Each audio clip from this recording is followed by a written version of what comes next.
The common man on the streets might not be familiar with the word inflation, but he's sure feeling the pinch of rising food prices that have now made staples like rice, beans, yam, bread, and even garri a luxury.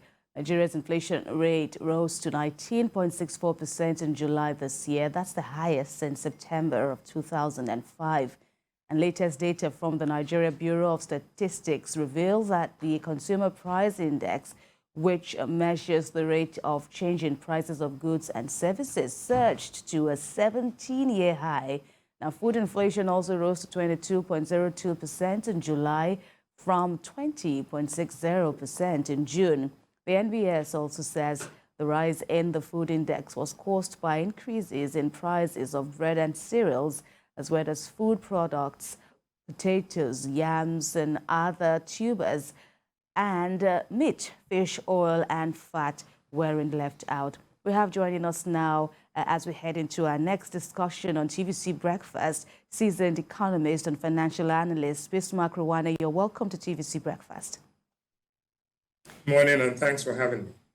Reports say that the president inaugurated a committee tasked with the urgent need to revamp the economy, and you are one of the members. Of course, saying the economy needs revamp is an understatement, but what are your paramount concerns at this time?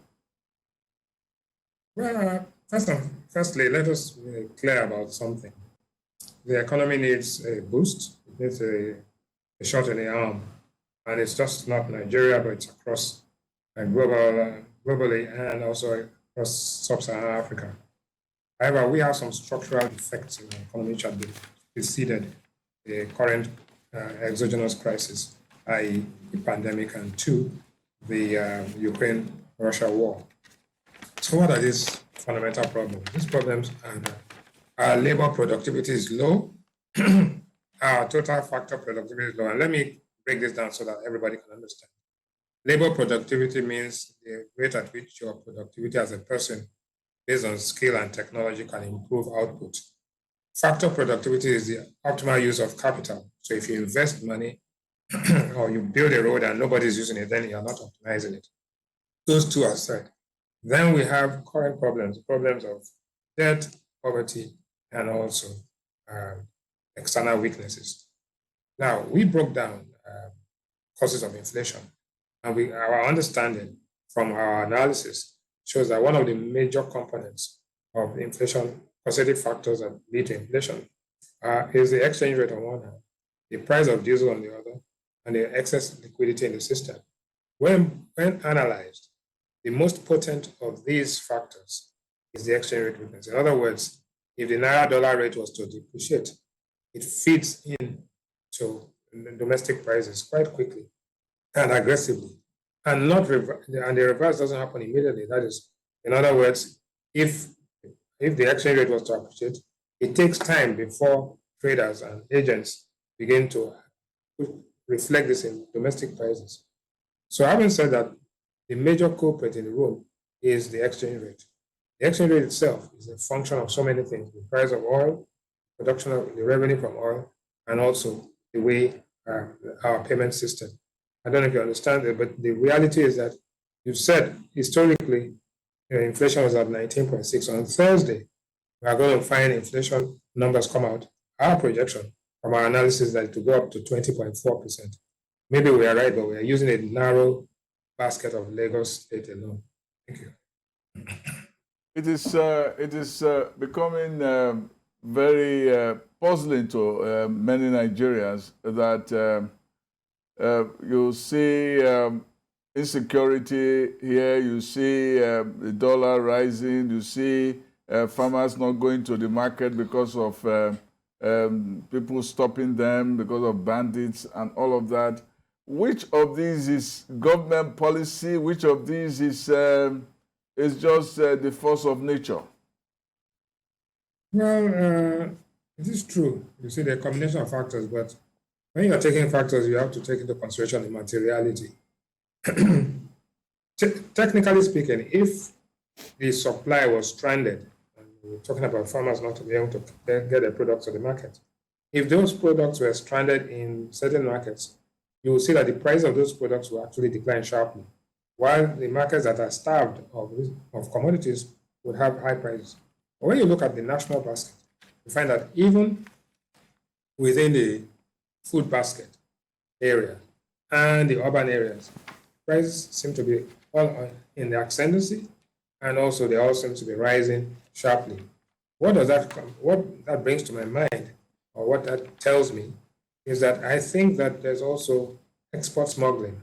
Export smuggling because the exchange rate is so attractive if you can get things across. And I'll give you a perfect example. By this time last year, the price of a bag of fertilizer was 5,000 naira a bag. Today, it is 17,500 naira a bag. Dangote has put 3 million extra tons of fertilizer into the market. However, the price of fertilizer seems to defy logic. The only explanation to me is that people are taking these fertilizers, taking them across the border, and making money because the exchange rate corridor, or the exchange rate arbitrage corridor, is so wide and so attractive and lucrative that it just doesn't make sense to sell domestically, no matter how patriotic. I use the word patriotism in inverted commas. No matter how patriotic these people are. So when you combine that to the banditry, to the logistics problems, to the imported inflation, to the global shocks, right, and to the price of diesel, which has become exorbitant, you find it's a potent mix, or a perfect storm for price, price volcanic eruption. All right, you had advised for the recalculation of the inflation rates in Nigeria, where you projected that our Nigerian inflation rate could hit over 40%. And Yes. If we look at the figures, of course, that could be really scary. But can you break that down for us to understand in true terms? Okay, Because let me explain to you what the consumer basket is reconstituted every 5 years in almost all countries. The last time we reconstituted our own basket was in 2009.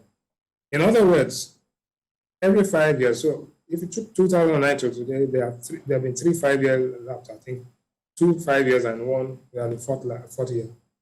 Therefore, we need to have changed the basket.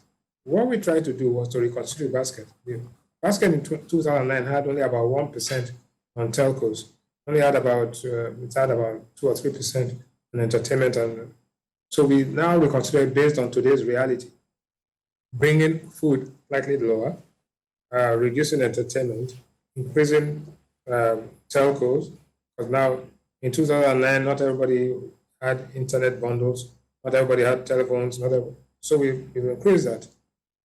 We increased transportation, and we came out with basically about 44.5% using the data they gave to us. But when we created a synthetic basket, which showed between last year and this year, we came up with a more scary figure, which is about 80%. But yes, it's scary, but it only shows you that there are distortions to prices within a country, and there are bottlenecks. If these bottlenecks are removed, I'm not saying that the prices will crash, but at least it will moderate the pressure on prices. Having said that, look at a country like Ghana. Ghana's inflation has gone from 19 to 20, and now it's 32%. It is quite scary. It's only after they had a rapprochement, use the word, with the IMF, that the cedi has eased from 9 to 8 cedis to $1.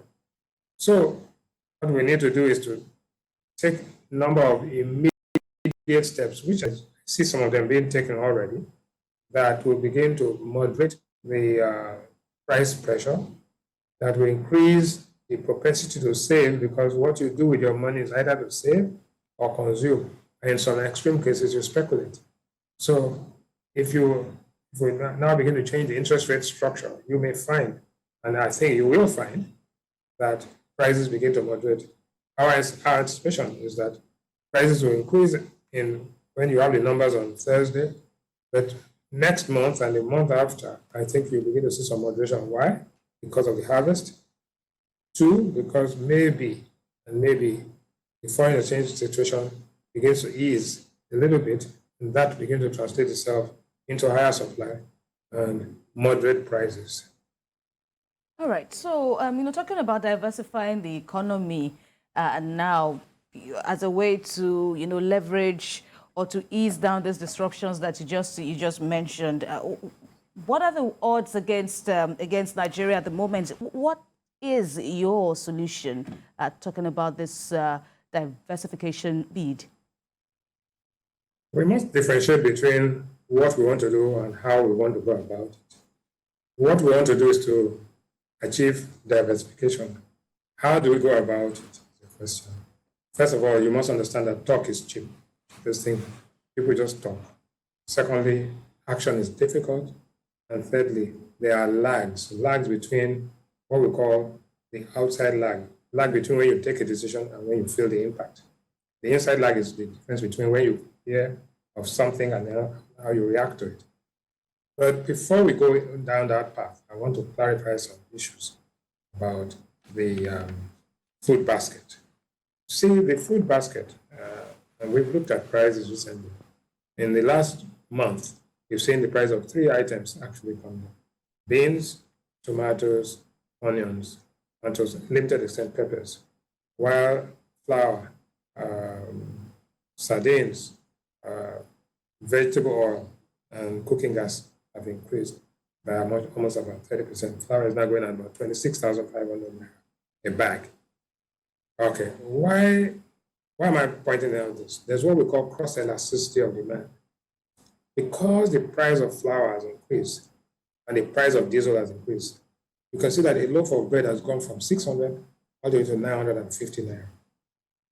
When you break it down, flour used to be 15,000 naira a bag about a year and a half ago. It's now 26,500. 1. 2, sugar has gone up by about 35%. 3, yeast has gone up. 4, baking powder has gone up. But all of those things put together is one item. The most important thing here when you are baking bread is power. But once you put the dough in the oven and there's a power cut and it stops rising, that's the end of your investment. So you can't afford to have a disruption in your power supply. So what do? You put on 2 generators if possible, so that once you put the dough in the oven, after you mixed it, mix the flour with the sugar, with the yeast, with the margarine, you push it through, it goes out. Power used to be about 5 to 10% of the cost of bread. Now at 850 naira a liter of diesel, now coming down to about 750. It has now gone up to about 15 to 20%. Now, because the price of bread has gone up from 600 to 950 naira, what do rational consumers do? They shift to the substitutes. The substitute of bread is, to some extent, yams, garri, and some akara, moi moi. Because once the demand for those things increase, the price of those items begin to increase. That's what we call cross elasticity, where the price of one commodity makes you to switch to another, and that pushes up the price of the other. And it goes on and on. Now, having said that, what is the solution? The solution 1 is to increase productivity, and the solution 2 is to allow the exchange rate move towards normal, right? Because it is because the exchange rate is not normal that people are, instead of using fertilizer to plant in Nigeria, they're carrying across the country to other border countries to smuggle, to bring in dollars or bring in something. So the whole question of diversification it calls for a laser-focused approach of implementation, not haphazardly. You need to deal with the exchange rate, and the way to deal with the exchange rate is this: simply, you allow the I&E window rate, the official rate, to depreciate somewhat, and every time it depreciates, the autonomous rate reduces. We are beginning to see that already. Yesterday, it went from 710 to 708, because this other one went from 431 to 434. Now, initially it is 1 for 1, then later on, it begins to accelerate towards convergence. I'm saying this because you cannot be a single-handed economist. You have to be a double-handed. In other words, you do the exchange rate, that will help and allow diesel, the price of diesel begins to decline, and all other things will follow. And that is the whole thing. And then diversification becomes a natural consequence of a forward-looking policy environment. I want you to explain to us in the background of what Governor Obaseki of Edo State said at least sometime last year or so about the federal government borrowing money, to take care of the states and so on and so forth. There was also a recent news story that the federal government got a huge sum of some trillions, I've forgotten the number, from the central bank. Is this our money, or is this quantitative easing? Is it, are we borrowing from the future? Please let us know what is this. And then how does this play with this idea of exchange rates, the two exchange rates that we have, and what some people feel that it is the one even making us suffer the whole problem of foreign exchange. Why don't we have one exchange rate? Because some people are believed to take from one to sell to the other, and therefore, what they call it, they are just cannibalizing. Yes,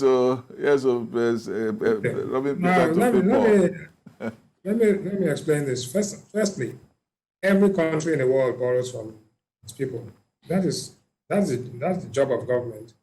You have revenue anticipation borrowing. Your revenues are coming down the road, but you cannot wait for the revenues to come before you borrow.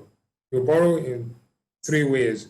One, you raise money from the capital market in terms of bonds, long-term bonds. You raise money from the money market in terms of treasury bills. And thirdly, you take ways and means advances from the central bank of the country.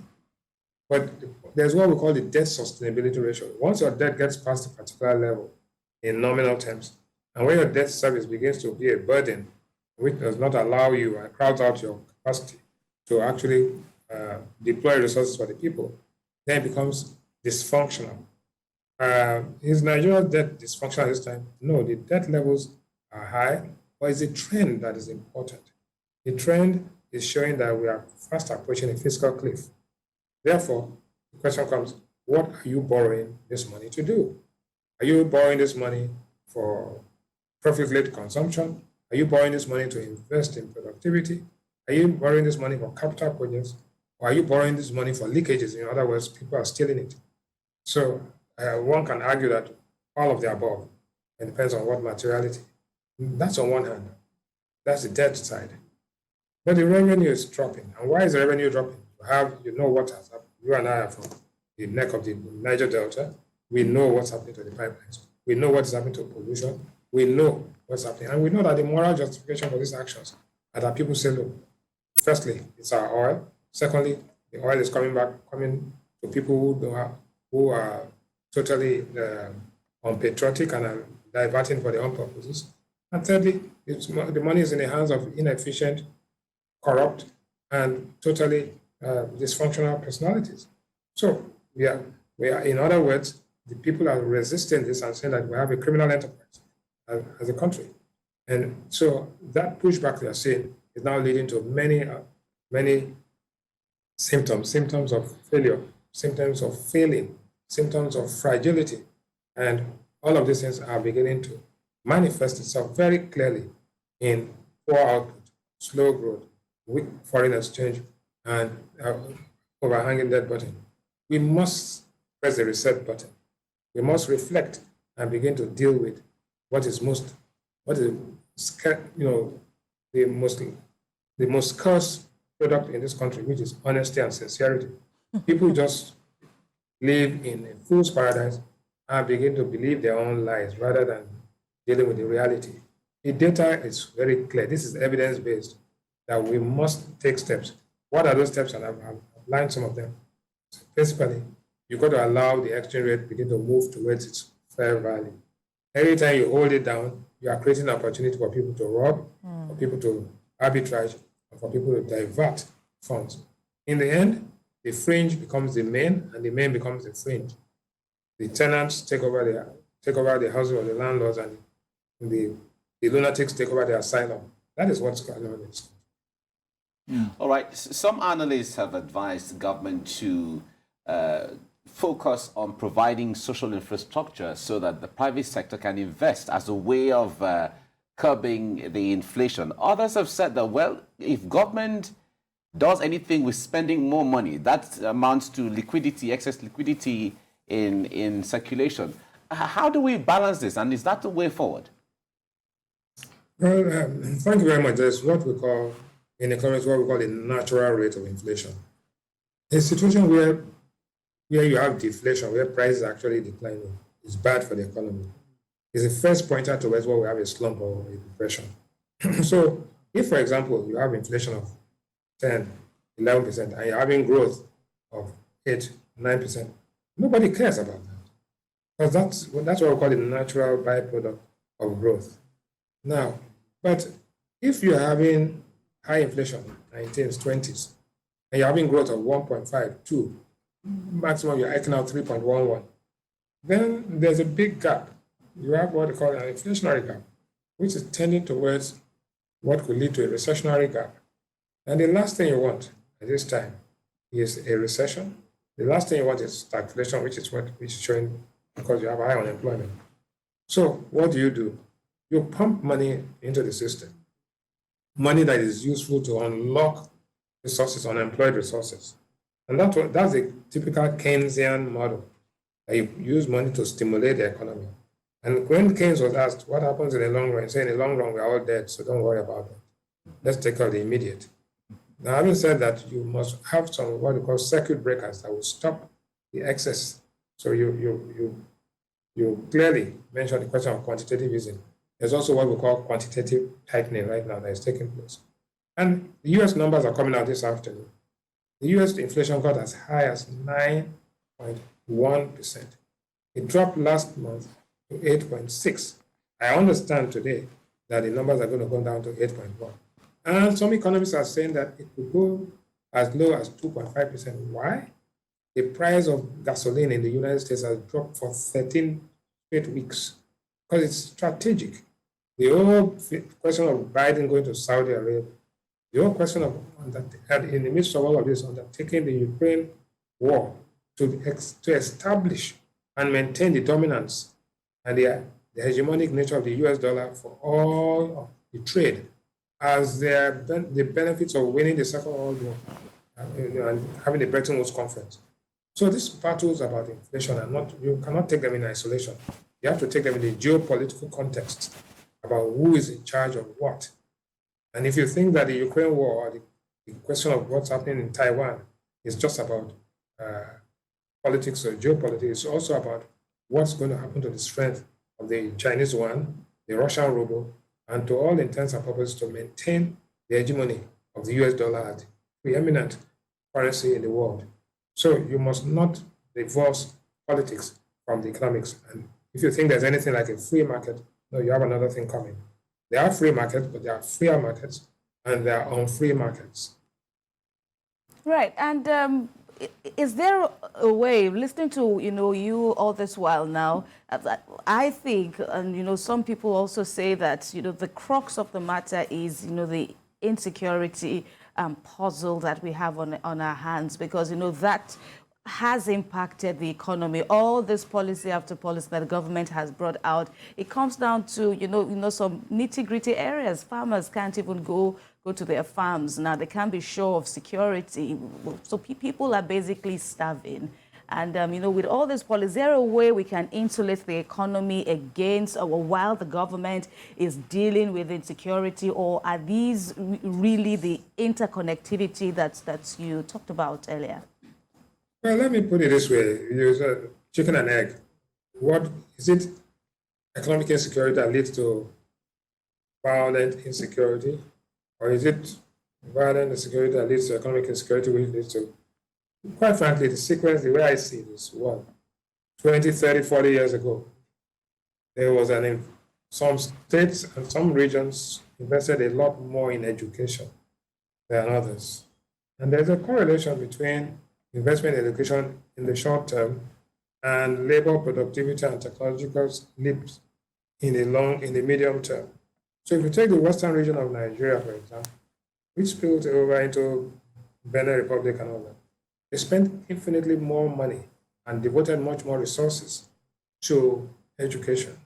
The eastern region did fairly well, and certain parts of the northeast didn't invest that much.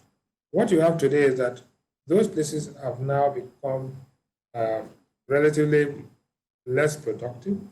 Those areas have also become, if you take the multidimensional poverty map of Nigeria as displayed by the World Bank, you'll find that the average income per capita in Maiduguri is about $780, while the average income per capita in Abuja is about $10,000, and in Lagos is about $8,500. So you can see that disparity in income. You can see that disparity in opportunity, right? And you can see, and now because there's economic insecurity and inequality, it leads to rage and, like what's her name? Amishwa said in her book, The Dark Side of Democracy. Whilst democracy and free markets lead to wild differences in compensation, it also leads to rage and negative sentiment. And therefore, in the pushback, like you've seen in the Philippines, between the Chinese and the Filipinos and all that, you can see it in Singapore. You can see that inequality, and it brings about envy and things that lead to crisis.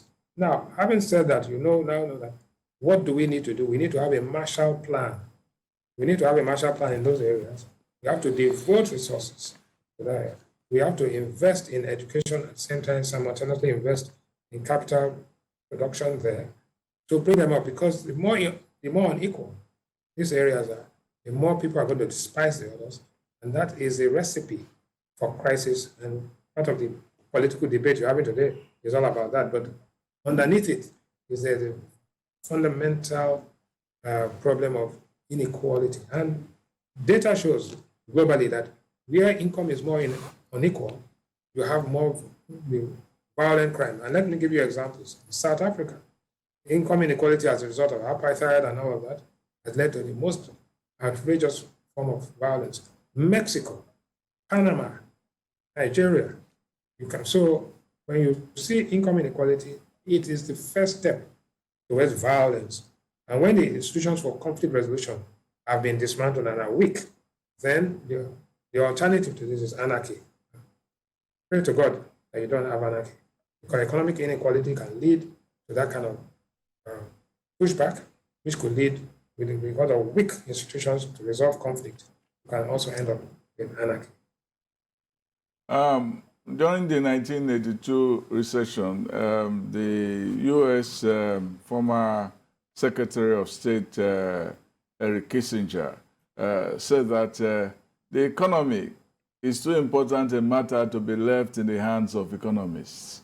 And he was also saying that the real problem with the economy is not the economists, but the political elite who will have to take decisions. Do you, as an economist, feel helpless in situations like this, because the matter is supposed to be in the hands of those who actually are not doing the right thing? No, I think you have to understand that decision-making has so many components, and it depends on what is uppermost. There are those who react, there are those who are proactive, there are those who respond to crisis, there are those who are what we call a feedback role. But it is not true that the economy is too important to be left in the hands of economists. I don't think so. I think everybody, first of all, the definition of an economist is every economic agent. Economic thinkers and practicing economists are just theoreticians. That's what we are. The reality is that the most efficient economic agent is that woman who is selling plantain and moi moi and yams in the market. She knows when to buy. She knows when to produce. She knows when to sell. She knows when to say, go away, I want, just go and negotiate with her. You get to a point where you say, sorry, I cannot. What is she doing? She's equating a marginal cost with a marginal revenue. I cannot sell at a point below where my marginal cost equals my marginal revenue. Go away. Then you go to the next woman. You go to the next woman. And you go to the next woman. And they don't buy. You know why? And those people have made enough surpluses. Many of those women you see selling there, Igbo and Tejoshua, have trained children as far in Yale, Harvard, MIT, UPenn, Dartmouth, Brown. They've done this with their, what we call, prudence, right? And they're extremely prudent and rational in their expectations.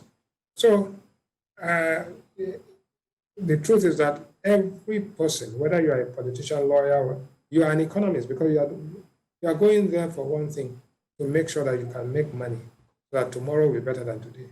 Once the economy is in a situation where tomorrow is worse than yesterday, then we have and that is why that's the biggest symptom of an economy which is in difficulty.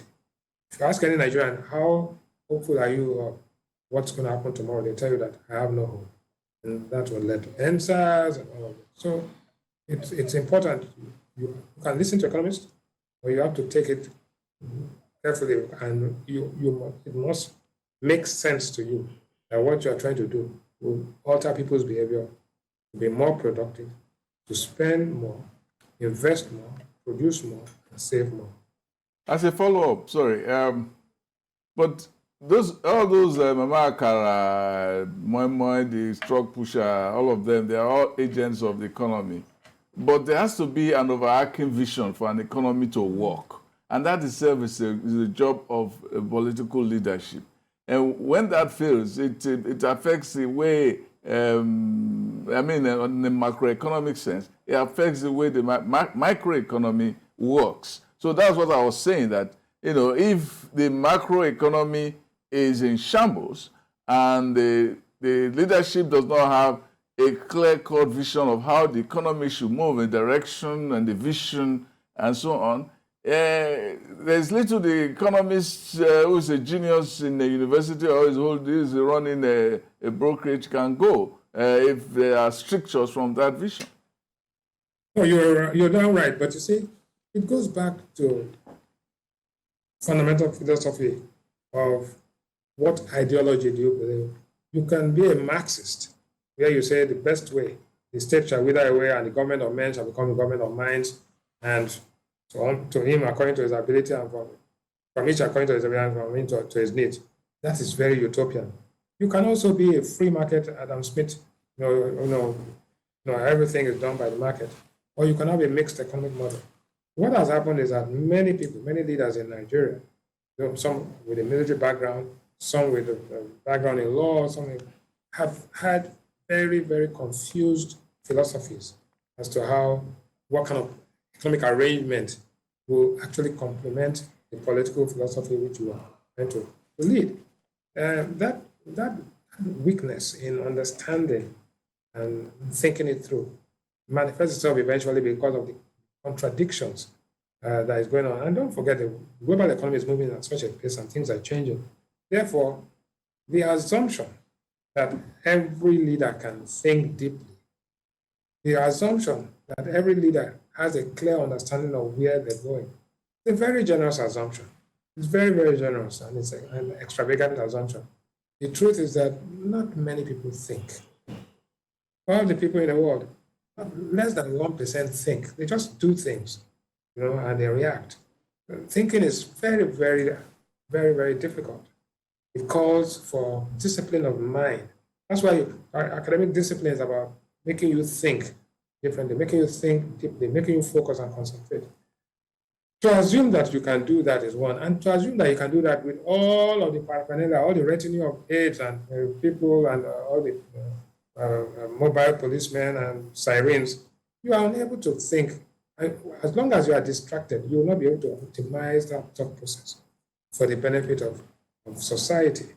So I agree with you to a large extent that you can have the best economists in the world, but if you are not thinking, if you are distracted, if you are congested and, all people are coming, this chief wants this one, this emir wants that, this one, there's something here.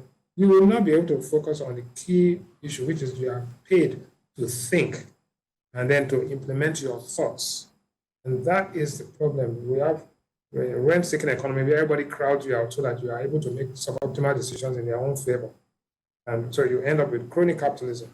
And I'm sorry, we're talking about economics, but I keep on making a reference to the political situation, the ideology of thinking, and also the geopolitical imperatives that are driving this, both externally, and then you have the endogenous factors.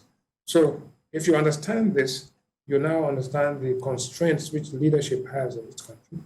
And the easiest thing to do is to blame leadership, but the followership have to hold leadership responsible and vote them in, vote them out, or hold their feet to the fire. Because in the end, if everything goes down, everybody's going to suffer. All right. The central bank had used hundreds of millions of dollars to defend the naira, and that's monies from exchange or foreign exchange earnings of Nigeria. Yet the naira keeps falling and keep falling. In fact, there are times where the rates you have to call to find out what the difference between the rate yesterday and the rate today because of that volatility. Now, what would you say? Would you say that we have wasted, it was a waste of time to use foreign earnings to defend the naira rather than allowing the demand and supply forces to determine where the naira should be or find its own place? I wouldn't say it's a waste of time. It's just, you see, you can carry out economic expeditions and end up achieving nothing. The reality is that there's no point trying to catch a falling knife. One. Two, the foreign exchange markets everywhere in the world are volatile. So don't think that it's only here. So let me give you an example. In the past 18 years or 19 years, the euro had been at a high level. Today, the euro is below the dollar. It's at a 20-year low. The pound is at $1.14 a pound. I remember many years ago, it was $1.65 to get a pound. Even before Brexit, it was 145. Now it's 116. The bottom hasn't fallen out. So let us clear that a volatile, foreign exchange markets are volatile by nature, one. Two, that a strong currency does not mean a strong economy. There's this fallacy that a strong currency means a strong economy. Yeah. But the truth is that what are you defending? You are defending nothing. The reality is that allow the market to move. Nigerians are happy to buy foreign exchange at whatever rate they want, as long as it is available, as long as they can plan, and they will price accordingly. So, is it fair to allow your currency to fall to? Is no, not at all. What we need to do is to allow a system which allows us to determine what the fair value of our currency is compared to our trading partners. When you do that, maybe it's 500, Right. maybe it's 520, maybe it's 500. You now work towards intervening in it to ensure that you get value for money. And that is what we've done that many times. Right. But there are times when we face extreme pressure. And that's where we are. But I think that there's a candle of hope at the end of the tunnel, and that we may begin to see some improvement in the near future. All right, we'll end on that hopeful note. We indeed, hearing that from you, that should count for something from our end. So we'll end on that positive note. Renowned economist and financial analyst, Bismarck Rwane, we thank you very much for speaking with us on TV. Thank you for having me. Thank you.